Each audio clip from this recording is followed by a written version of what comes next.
Ladies and gentlemen, I stand before you today to talk about something that is near and dear to all of us, friendship. Friends, as they say, are the family we choose. They are the ones who walk into our lives and leave footprints on our hearts.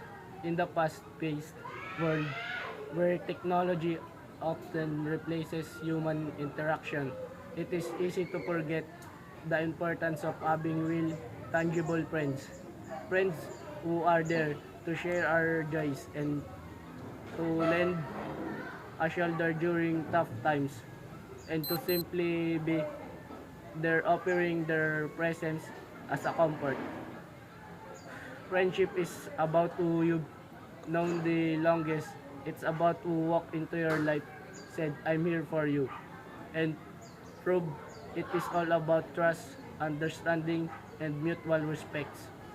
It's about laughing at jokes that no one else would understand, about these 2 a.m. talks and those shared glances that speak volumes.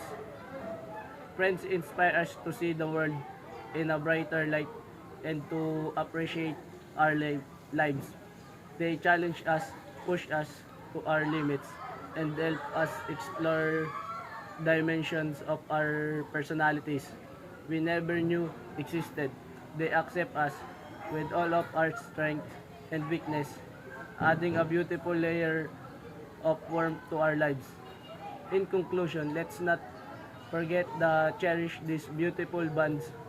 Let's take a moment to appreciate our friends, to reach out to them, to tell them that they matter, because in the end, it's not about the quality of friends you live but the quality of the friendship you build. Thank you.